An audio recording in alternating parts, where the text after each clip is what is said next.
Hello student, welcome back to my channel Samrat academy. Student, अगर आप exam देने गए हो हिंदी का पेपर, अब पहला पेपर हिंदी का है आप लोगों का मेरे प्यारे बच्चों। अगर हिंदी में आपको कुछ नहीं आ रहा ना, तो इस वीडियो पे सही जगह पे आओ। इस वीडियो के माध्यम से मेरे प्यारे बच्चों आपके अंदर इतना ज्यादा कॉन्फिडेंस आ जाएगा कि भले ही आपकी हिंदी की कुछ भी तैयारी ना हो मेरे प्यारे बच्चों, फिर भी आप 70 से 75 नंबर बिल्कुल 100 में ला सकते हो। मेरे प्यारे बच्चों, मैं आपसे झूठा वादा नहीं करने वाला हूँ कि मेरी वीडियो देख लोगे तो 95% वही लड़का ला सकता है जो पढ़ने में टैलेंटेड हो। लेकिन मैं जो ट्रिक आपको बता रहा हूँ, उस ट्रिक से 70 से 75 नंबर आ जाएगा, इस बात का दावा करता हूं। भले आप हिंदी पढ़े हो या नहीं पढ़े हो। मेरे पास देखिए हिंदी का एक पेपर है, 2025 का पेपर हिंदी का है, कोड है 801 एचबी। और इस पूरे के पूरे पेपर को मैं खुद सॉल्व करके दिखाने वाला हूं। मुझे हिंदी कुछ नहीं आ रहा है, मैं अपने आप को शून्य मान के, जीरो मान के चल रहा हूं। ठीक है, बहुत सारे विद्यार्थी ऐसे हैं मेरे प्यारे बच्चों, कम से कम 70% विद्यार्थी ऐसे होंगे जो अब तक कुछ नहीं पढ़े हिंदी में। उनको बहुत परेशानी हो रही है हिंदी में। पहला पेपर लोगों का हिंदी के पास है, कोई दिक्कत नहीं, इस वीडियो को शेयर कर दो उनके पास जिनके पास हिंदी की तैयारी बिल्कुल नहीं हुई है। 100% गारंटी लेता हूं कि पास करा दूंगा, पूरा का पूरा पास करा दूंगा, इस बात का 100% गारंटी लेता हूं मैं। मेरे प्यारे बच्चों देखिए, हिंदी के पेपर चाहे वो क्लास 10th में, कोई फर्क नहीं पड़ता, चाहे वो आप क्लास 10th में हो चाहे आप क्लास 12th में हो, सब में नियम वही लगने वाला है मेरे प्यारे बच्चों। आपको मालूम होना चाहिए मेरे प्यारे बच्चों कि दो कैटेगरी के प्रश्न बनते हैं। ठीक है, अगर हिंदी की अगर हम बात करें तो हिंदी का पहला पेपर है, मैं आपको सब कुछ बता देता हूं, पास हो जाओगे। ठीक है, पूरा का पूरा प्रश्न खुद मैं अपने हाथों से सॉल्व करके दिखाने वाला हूं। आपको कुछ नहीं आ रहा, शून्य मान के चलूंगा। हिंदी में दो कैटेगरी के प्रश्न आएंगे, इतना बात याद रखना। पहला ऑब्जेक्टिव प्रश्न आएगा, दूसरा आपका सब्जेक्टिव प्रश्न आएगा। अब मेरे प्यारे, जो आप कहोगे कि सर ऑब्जेक्टिव का कोई ट्रिक है, दुनिया का कोई ऐसा टीचर नहीं बना है कि जो ऑब्जेक्टिव का ट्रिक बता दे। ठीक है, कि आप लोगों का ए वाला ऑप्शन सही होगा, चाहे सी वाला होगा, चाहे बी वाला होगा, चाहे डी, कोई नहीं बता सकता है। पूरे यूट्यूब चैनल पूरा दुनिया का बता रहा हूं, कोई ऐसा टीचर ना जो आपको बता दे कि ए वाला ही सही होगा चाहे बी वाला। अगर वो कहता है कि मैं दावा करता हूं, समझ लीजिए उससे बड़ा मूर्ख कोई नहीं है धरती पे। ठीक है, आपको वो समझ लीजिए बेवकूफ बना रहा है। मतलब देखिए, ऑब्जेक्टिव का कुछ बेसिक ट्रिक है, उनको अगर फॉलो करोगे तो वो सही होंगे। 90% मेरे प्याचो नहीं, 99% केस में वो ट्रिक फॉलो होंगे ऑब्जेक्टिव क्वेश्चन का। लेकिन वो बेसिक रूल है। क्या देखिए, पहला कंडीशन ये है कि आपके पास ऑप्शन चार होते हैं, ए बी सी डी। अगर चारों ऑप्शनों में से अगर कोई भी ऑप्शन अगर आपको यह दिख जाए उसमें से, चारों ऑप्शनों में से कि इनमें से सभी, देखिए चारों ऑप्शनों में से अगर कोई ऑप्शन इनमें से सभी दिख गया, आंख बंद करके उस पर क्लिक कर दीजिए, वही सही होगा। इनमें से सभी अगर आपको दिख जाए तो, या तो दूसरा आ जाए कि इनमें से कोई नहीं। अगर इनमें से सभी है तो ये भी आ सकता है ना कि इनमें से कोई नहीं। अगर चार ऑप्शनों में से इनमें से कोई नहीं, अगर चार ऑप्शनों में से कोई ऑप्शन आपको ये देखिए कि इनमें से कोई नहीं, अगर ये वाला ऑप्शन दिखे तो उसी पे आंख बंद करके क्लिक करना है कि इनमें से कोई नहीं। तो दो ऑप्शन तो ऐसे हो गए, इनमें से सभी आएगा तो उसी पे क्लिक करना है, या इनमें से कोई नहीं आएगा तो उसी पे क्लिक करना। इसके मेरे प्यारो बच्चों, एक आता है कि ए व बी। ठीक है, ए व बी आता है, अगर वो आ जाए तो उस पर भी क्लिक करना। और डी वाला आता है मेरे प्यारो बच्चों की ए और बी, क्या होता है ए और बी, तो उस पर ही आपको क्लिक करना है। ठीक है, तो ये काम आपको मेरे प्यारो बच्चों करना है। और एक और नियम काम करता है बहुत सारे केसों में कि चारों ऑप्शन आपको अलग रहेंगे।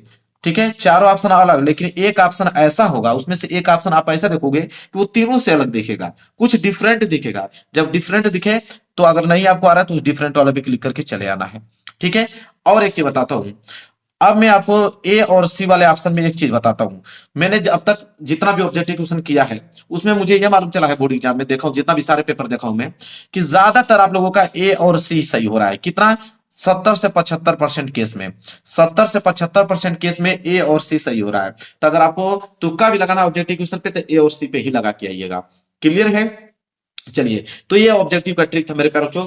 अब मेन चीज है आप लोगों का सब्जेक्टिव प्रश्न है, और इस पेपर का मैं सब्जेक्टिव प्रश्न दिखाता हूं आप लोगों को, और मैं ट्रिक बताता हूं कैसे सब्जेक्टिव प्रश्नों को हल करना है। ठीक है, देखिए ये आप लोगों का सबसे आएगा खंडवा।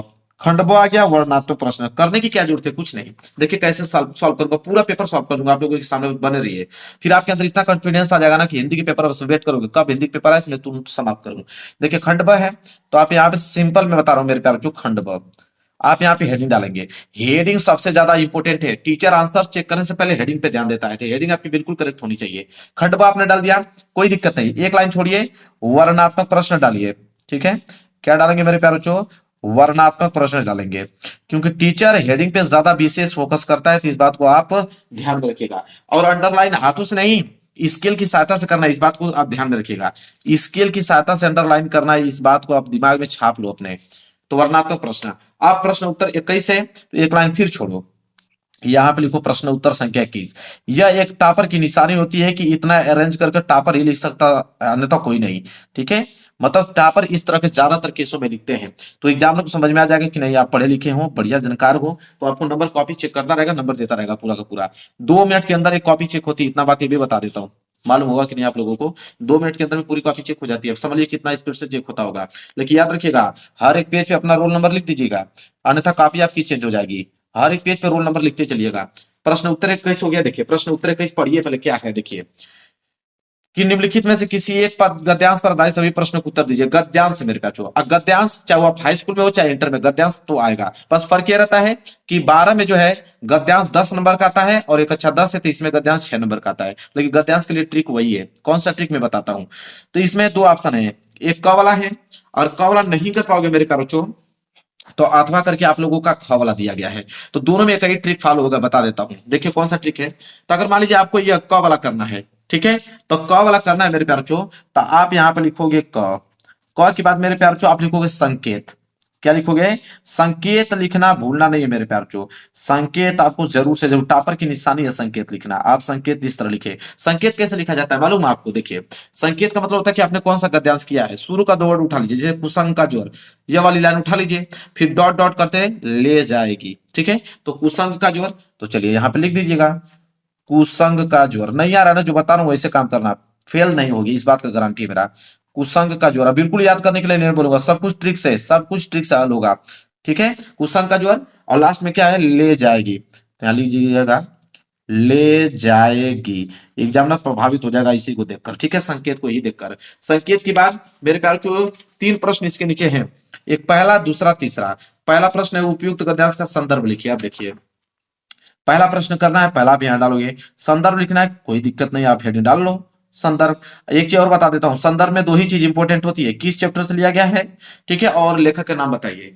तो मेरे प्यार जो वही चीज तो आपको मालूम नहीं है, वही तो काम करना है आपको, वही चीज तो आपको जानकारी नहीं है। संदर्भ लिखने का तरीका यही होता है कि प्रस्तुत गद्यांश, क्योंकि गद्यांश है तो कुछ लाइन आपको थोड़ा रटना पड़ेगा। देखिए प्रस्तुत गद्यांश हमारी पाठ्य पुस्तक, ये तो सबको आता है भाई, ठीक है। प्रस्तुत गद्यांश हमारी पाठ्य पुस्तक, यह वर्ड जो है वो सबको आता है। प्रस्तुत गद्यांश हमारी पाठ्य पुस्तक, पाठ्य पुस्तक हिंदी के गद्य खंड में, हिंदी के, देखिए ऐसे लिखेगा हिंदी के, अब गद्यांश है तो गद्य खंड से लिया गया होगा, जाहिर सी बात है।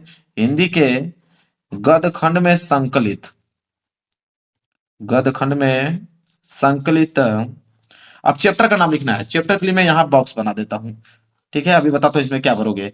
चैप्टर के लिए बॉक्स हो गया। आप लोगों को बॉक्स नहीं बनाना है, मैं समझाने के लिए बॉक्स बना रहा हूं। तो प्रस्तुत गद्यांश हमारी पाठ्य पुस्तक हिंदी के गद्य खंड में संकलित, ठीक है।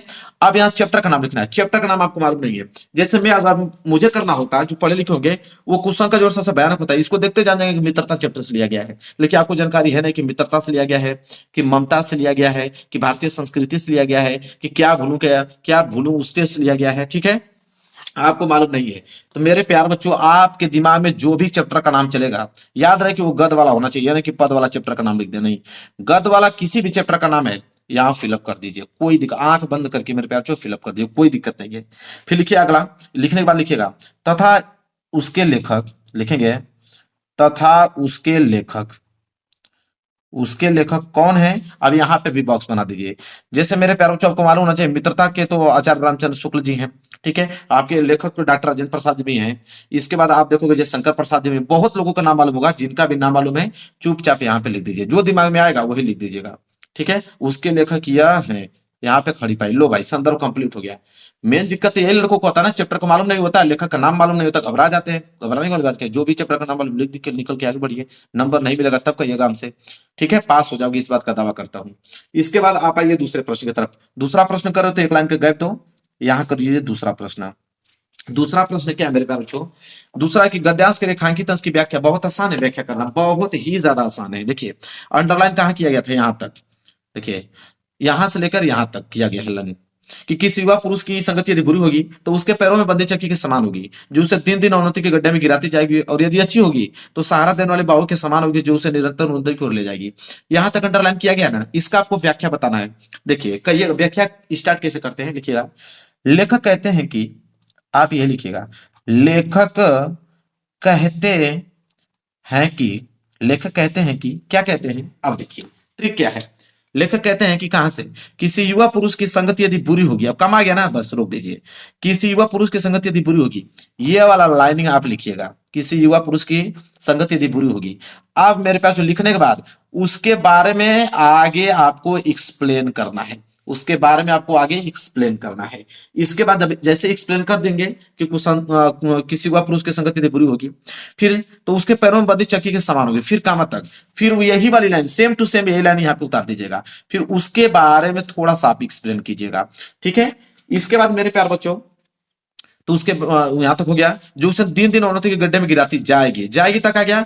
आगे फिर उस लाइन को नोट करोगे, फिर उसके बारे में जो लाइन लिखो रहोगे उसके बारे में अपने से बनाकर, ठीक है, अपने से बनाकर थोड़ा सा एक्सप्लेन करोगे।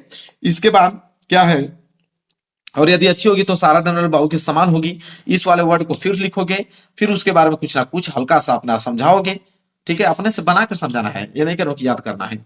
फिर जो उसे उन्नति की ओर ले जाएगी, फिर इस वाले लाइन को आपको लिखना है आगे, फिर उसके बारे में कुछ समझाना है। लो भाई समाप्त, यही है, कुछ नहीं है। लेखक कहते हैं कि बस यही वाला काम करना जो मैंने बताया, रेखांकित अंश की व्याख्या होगी भाई कंप्लीट। अगर आपको नहीं आ रहा है, आप शून्य हो, बिल्कुल नहीं आता है आपको, ठीक है, बिल्कुल पढ़ाई नहीं किया है, तो इस ट्रिक की मदद से आप मेरे प्यारे, जो 70 से लेकर 75% मार्क्स बिल्कुल फिक्स हैं, कोई रोकने वाला नहीं, पास हो जाओगे। जो मैं कह रहा हूं बस वही ट्रिक आप अपनाना। अब आगे पेज भर गया, कोई दिक्कत नहीं, पेज भर गया, इसको साइड कीजिए, अगला पेज लीजिए, अगला क्वेश्चन की तरफ बढ़ते हैं। देखिए अगला क्वेश्चन मेरे प्यारे बच्चों, गद्यांश आ गया समझ में आपको। अब आइए पद्यांश, कि निम्नलिखित में से किसी पद्यांश पर आधारित सभी प्रश्नों को उत्तर दीजिए। पद्यांश भी सेम वही होता है, इसमें भी आपके दो प्रश्न होते हैं मेरे प्यारे बच्चों, ठीक है। तो पद्यांश करना होगा तो कैसे करोगे, प्रश्न उत्तर वाइज है, हेडिंग बनाओगे, यहाँ पे आप हेडिंग बनाओगे कि प्रश्न उत्तर संख्या 22, ये आपकी मेन हेडिंग हो गया, प्रश्न उत्तर संख्या 22 हेडिंग हो गया। स्केल की सहायता से, मैंने अभी जिक्र किया, स्केल की सहायता से अंडरलाइन करना है आपको, जैसे मैं यहाँ पे ले लिया हूँ समझाने के लिए, यहाँ से आप स्केल की सहायता से अंडरलाइन कीजिए ताकि दिखने में अच्छा लगे। अब मेरे प्यार बच्चों, इसमें भी क ख दिया है, क करने वाला हो तो क लिखिए, लेकिन संकेत आपको लिखना बहुत कंपलसरी है, ठीक है, संकेत ऐसे हेडिंग डालिए, कोई दिक्कत नहीं। देखिए कितना स्पीड से कर रहा हूँ, इसी तरह आप भी करने लगोगे, टेंशन मत लो। क वाला करने वाले हो, जैसे गोरज विराजे, ठीक है, संकेत में ये लिखोगे गोरज विराजे, तो चलिए लिखते हैं, ब्लैक पेन से ही लिखना है आपको, याद रहे, गोरज विराजे, गोरज विराजे, ठीक है, dot dot dot dot dot dot करते जाओ, कोई दिक्कत नहीं है। लास्ट की लाइन मेरे प्यार बच्चों लिखोगे रसखानी री, रसखानी री, यहां पे लिखोगे रसखानी, रसखानी री, इसके बाद खड़ी पाइप कर दीजिए, हो गया भाई संकेत। अब इसके नीचे भी तो 3 प्रश्न हैं, इन्हीं तीनों प्रश्नों के उत्तर देना है आपको। तो देखिए उत्तर में वही काम कि देखिए व्याख्या करना मैं बता दिया हूं आप लोगों को, ठीक है, व्याख्या करना तो मैं बता दिया हूं मेरे प्यार बच्चों। इसके बाद एक आध प्रश्न और आएगा तो उसको बना के लिख दीजिएगा, रेखांकित अंश की व्याख्या। मैंने आप लोगों का संदर्भ लिखना है, तो किसी पद्यांश का संदर्भ कैसे लिखा जाता है ये समझिए, तो सेम ट्रिक वही रहता है। देखिए संदर्भ, जब आप पहला प्रश्न कर रहे हो यहाँ पहला डाल लेना, संदर्भ कर रहे हो तो संदर्भ, ये आपका पद्यांश का संदर्भ कैसे लिखा जाता है। गद्यांश का कैसे लिखते थे, प्रस्तुत गद्यांश हमारी पाठ्य पुस्तक, इसमें लिखेंगे प्रस्तुत पद्यांश हमारी पाठ्य पुस्तक, बस यही अंतर रहेगा, गद्यांश की जगह पद्यांश कर देंगे। प्रस्तुत पद्यांश हमारी पाठ्य पुस्तक, हमारी पाठ्य पुस्तक, पाठ्य पुस्तक हिंदी के, हिंदी के, वहां गदखंड से हो रहा था, पदखंड से होगा, हिंदी के पदखंड में संकलित, पदखंड में संकलित, ऐसा लिख दीजिएगा, पदखंड में संकलित। किस चैप्टर से लिया गया है वही ट्रिक लगाइएगा। इसमें पद के बहुत सारे चैप्टर आपको मालूम होंगे, कोई भी चैप्टर का मालूम होगा नाम लिख दीजिएगा, तथा उसके लेखक, आगे लिखेगा तथा उसके लेखक नहीं मेरे प्यारों, जो मिस्टेक हो जाएगा, इसके रचयिता, क्योंकि पद्यांश में रचयिता होता है, तो उसके रचयिता कौन है मेरे प्यारों बच्चों, गोस्वामी तुलसीदास, सूरदास, कोई भी है, बिहारी लाल जी, कोई भी लिख दीजिए, कोई दिक्कत नहीं है मेरे प्यारे बच्चों। क्लियर हो गया, चलिए संदर्भ हो गया। आगे का ट्रिक मैंने बता दिया है कि आप व्याख्या कैसे लिखोगे, ठीक है, काम आपका खत्म हो गया यहां से।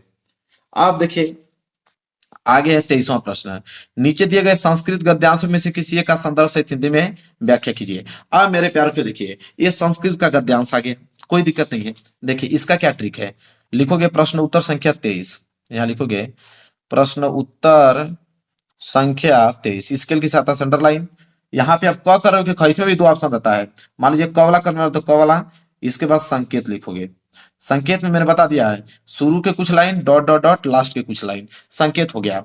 अब इसमें क्या होता है मेरे प्यारे बच्चों, याद रखिएगा, इसमें भी आपका संदर्भ लिखा जाता है। क्या लिखा जाता है? संदर्भ। संदर्भ देखिए, संस्कृत का गद्यांश और पद्यांश का संदर्भ सिंपल होता है। लिखना है इसमें कि प्रस्तुत, प्रस्तुत यहां लिखोगे, देखिए संस्कृत का गद्यांश है प्रस्तुत गद अवतरण, प्रस्तुत गद अवतरण हमारी पाठ्य पुस्तक, हमारी पाठ्य पुस्तक हिंदी के संस्कृत खंड से लिया गया है, हिंदी के संस्कृत खंड से लिया गया है, लिया गया है, ऐसे आपको लिखना है, संस्कृत खंड से लिया गया है। क्लियर है? अब देखिए यहां लिखिएगा प्रस्तुत गद्य अवतरण हमारी पाठ्य पुस्तक हिंदी के संस्कृत खंड के यहां लिखिएगा, खंड के चैप्टर का नाम भी लिखना होता है, यहां आगे लिख दीजिएगा चैप्टर का नाम। वाराणसी चैप्टर से लिया गया है कि भारतीय संस्कृति चैप्टर से लिया गया है मेरे प्यारे बच्चों। तो जिस चैप्टर से आपको लिया गया होगा वहां इस चैप्टर का नाम यहाँ पे लिख दीजिएगा। बाकी यही प्रोसेस है संदर्भ लिखने का। अब मेरे प्यारे बच्चों, अब मैटर फंसेगा, आप कहोगे सर ये तो ठीक है, हिंदी का अनुवाद इसका कैसे करेंगे? ठीक है, अब ट्रिक समझिए, यहाँ पे इसका हिंदी का अनुवाद भी बोलता है कि हिंदी का अनुवाद कीजिए, 3 नंबर हिंदी के अनुवाद पे देता है।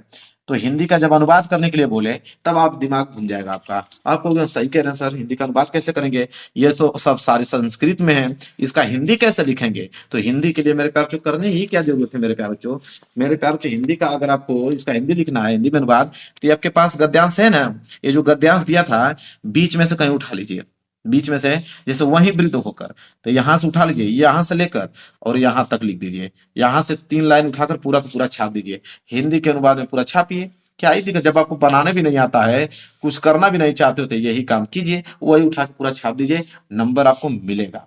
3 में 3 नंबर भी मिल सकता है मेरे प्यार बच्चों को, तो 3 में 2 नंबर भी मिल सकता है, 3 में 1 नंबर भी मिल सकता है, लेकिन 3 में 0 नंबर कभी नहीं मिल सकता, इस बात का दावा है। ठीक है, तो बूंद बूंद से तालाब भरता है, एक एक नंबर 2 नंबर जोड़ के 70 से 75 नंबर मिल जाएंगे, पास हो जाओगे। अगर कोई ध्यान नहीं दिया तो 3 में 3 लेके 95% हिंदी में टॉप कर डालोगे, देख लेना, इस बात का दावा है मेरा। इसी तरह होता है सारा काम। आगे देखिए, अगला है तो संस्कृत का गद्यांश आ गया, संस्कृत का पद्यांश भी कर लीजिएगा उसी तरह। तो दोनों चीजें क्या हो गया, बिल्कुल मेरे प्यारे बच्चों क्लियर हो गया। अब यह देखिए प्रश्न नंबर 25वां, ठीक है, ये पद्यांश है तो पद्यांश भी सेम उसी तरह कर दीजिएगा। 25वां के अपने पठित खंड काव्य के आधार पर निम्नलिखित प्रश्नों में से किसी एक का उत्तर दीजिए। एक खंड काव्य, खंड काव्य मेरे प्यारे बच्चों जिला वाइज जाता है, खंड काव्य जो होता है जिला वाइज जाता है, आपके जो जिला में पूछा जाता है वही करना होता है, दूसरा करोगे तो 1 नंबर नहीं मिलेगा, इसमें कोई ट्रिक नहीं है। जो आप पहले आप ये जानिए कि आपकी डिस्ट्रिक्ट में कौन सा पूछा जाता है, तो जो भी पूछा जाता होगा उसको आप अपने से हेडिंग डालकर उसको बनाकर अपने से लिख दीजिएगा, ठीक है, क्योंकि ये डिस्ट्रिक्ट वाइज जाता है मेरे प्यारे बच्चों। चलिए अब आइए मेरे प्यार बच्चों, यहाँ पे जीवन परिचय पे कि दिए गए लेखकों में से किसी एक लेखक का जीवन परिचय देते हुए उनके प्रमुख रचना का उल्लेख कीजिए। अब यहाँ पे जीवन परिचय आ गया मेरे प्यार बच्चों। अब देखिए जीवन परिचय आ गया, जीवन परिचय कैसे लिखते हैं, मान लीजिए आचार्य रामचंद्र शुक्ल का जीवन परिचय लिखना है, ना जन्म की ही डेट मालूम है, ना आपको मृत्यु की ही डेट मालूम है, ना आपकी रचनाएं ही मालूम है, तो करोगे क्या मेरे प्यार बच्चों, लिखोगे कैसे, देखो कैसे लिखोगे। लिखना कि आचार्य रामचंद्र शुक्ल का जन्म सन, अब सन की बात आ गई मेरे प्यार बच्चों, तो सन जो भी है कुछ लिख दीजिएगा उसमें, ठीक है, सन कुछ भी है आप मेरे प्यार बच्चों यहाँ पे आसानी से लिख दीजिएगा, कोई फर्क नहीं पड़ता है। लेकिन इतना याद रखना कि सन ये मत लिख देना कि 2025 में जन्म हुआ, ये काम नहीं करना है। सन जब भी लिखना है मेरे प्यार बच्चों 1800 से स्टार्ट होना चाहिए। जैसे इनका तो जन्म 1884 में हुआ था मेरे प्यार बच्चों, तो 1884, 1886, 1890 ऐसे कुछ करके डालना है। और रही बात मृत्यु की डेट, तो मृत्यु की डेट 1941 मेरे प्यार बच्चों, कम से कम 60-70 बरिस उन लोगों को जीवित रख लेना, उसमें 50-60 बरिस जोड़ देना, खुद निकल के चला जाएगा, ठीक है। मृत्यु का डेट, रचनाएं में कुछ भी रचना लिख दो, कोई फर्क नहीं पड़ता, कुछ भी किसी का भी रचना मालूम है, कोई वैसा वर्ड भी मालूम है वही लिख दीजिए, ठीक है। बीच में बना दीजिएगा कि उनकी आर्थिक स्थिति कमजोर होने के कारण वो पढ़ाई नहीं कर पाए, घर पे उन्होंने हिंदी संस्कृत फारसी भाषाओं का अच्छा ज्ञान प्राप्त किया, वो इस स्कूल में दाखिला कराए, इसमें प्रधानाचार्य रहे, फिर इस तरह करते करते लास्ट में लिया कि उनकी मृत्यु करवा देना, हो गया भाई। रचना में कुछ भी रचना लिख देना, कोई फर्क नहीं पड़ता। तुलसीदास का मालूम, तुलसीदास का ये रचना इसमें लिख दो, लेकिन लिख दो कुछ ना कुछ रचना में, ठीक है। इसी तरह मेरे प्यारों इसमें भी है, ये भी कवि का जीवन परिचय है। जैसे मान लीजिए कि यहाँ पे तुलसीदास जी है मेरे प्यारों, अब तुलसीदास का इसमें भी जन्म मालूम नहीं है, तो तुलसीदास का जन्म हुआ था 1532 ईस्वी में, तो आप 1500 32, 1545, 1546 लिख सकते हैं। मृत्यु की बात करें तो 1623 में। रचनाएं रामचरितमानस इनकी फेमस रचना है, कवितावली, गीतावली। ठीक है, तो सब कुछ भी लिख देना, बनाकर बस अपने से लिखते चले जाना, नंबर आपको मिल जाएगा। ठीक है, छोड़ के मत आना, बस इतना बता रहा हूं मैं आपको। इसके बाद है कि अपने पाठ्य पुस्तक में से कंठस्थ को एक श्लोक लिखिए जो इस पेपर में ना आया हो। संस्कृत का श्लोक लिखना है। अब आपका दिमाग घूमेगा कि सर संस्कृत का श्लोक हम कैसे याद करें, तो कोई घबराने वाली बात नहीं मेरे प्यारे। देखो संस्कृत का श्लोक कैसे बनाते हैं दिमाग से। देखो यही है श्लोक। देखो संस्कृत का ये भी श्लोक है, ये भी श्लोक है। इसको लिखोगे तो एग्जामिनर नंबर नहीं देगा, क्योंकि ऑलरेडी बोला कि जो पेपर में ना आया हो। ठीक है, अब देखिए उसके ऊपर देखिए संस्कृत का गद्यांश है। इसी गद्यांश से हम लोग पोएम बनाएंगे। 2 लाइन का, देखिए यही 2 लाइन का पोएम तो है। यहीं से स्टार्ट है, बीच में से देखिए, यह एक लाइन यह हो गया और एक लाइन यह हो गया। बस उसके जस्ट नीचे लिख देना, एग्जाम लोग समझ आएगा कि बस कीजिए। इसने बढ़िया से भरपूर एकदम वर्ड एकदम सही सही वर्डों में इसने श्लोक लिखा है। लो भाई 2 नंबर आपके हो गए क्लियर, कोई दिक्कत नहीं होना चाहिए। 28वां है कि अपने मोहल्ले नालियों की समुचित सफाई के लिए नगर निगम स्वास्थ्य अधिकारी को पत्र लिखे। पत्र लिखने का सबसे आसान तरीका बताता हूं मैं आप लोगों को। देखिए दुनिया का कोई भी पत्र लेखन आ जाए, क्या ही फर्क पड़ता है। पत्र लेखन में कुछ चीजों का ध्यान दिया होना जरूरी है। जैसे सबसे पहले आप एड्रेस जरूर मेंशन कर लें, किसको भी लिखने वाले हो। जैसे इसने बोला है कि नगर निगम स्वास्थ्य अधिकारी को पत्र लिखना है, तो मेरे प्यारों जो उनका एड्रेस लिखोगे ना कि कहाँ पे उनका भाई ऑफिस है नगर निगम अधिकारी का, तो एड्रेस उनका लिख देना, कोई भी एड्रेस बनाकर। उसके नीचे आप डेट मतलब दिनांक लिख देना मेरे प्यारों चो। दिनांक के बाद आप हेडिंग डालना विषय तो विषय खुद मालूम चल जाएगा कि वहां पे क्या था, नगर निगम स्वास्थ्य अधिकारी को पत्र, तो यहाँ पे लिख दीजिएगा नगर निगम स्वास्थ्य अधिकारी को पत्र। इसके बाद लिख दीजिएगा महोदय जी, बात खत्म। महोदय जी सविनय निवेदन है कि, ये लाइन लिखिएगा, सविनय निवेदन है कि अब नालियों की समुचित सफाई लिख दीजिएगा कि मेरे गांव में नालियों की सफाई नहीं हो रही, उसके कारण बहुत सारी बीमारियां फैल रही हैं, बहुत सारे लोग रोगों से पीड़ित है, बहुत सारे लोगों की मृत्यु हो रही है, कृपया करके जल्द से जल्द उसका सफाई कार्य करने का काम करें। ठीक है, बीच में बना के लिख दीजिएगा और आपका, ठीक है, आपके नगर का, आपके नगर का सदस्य।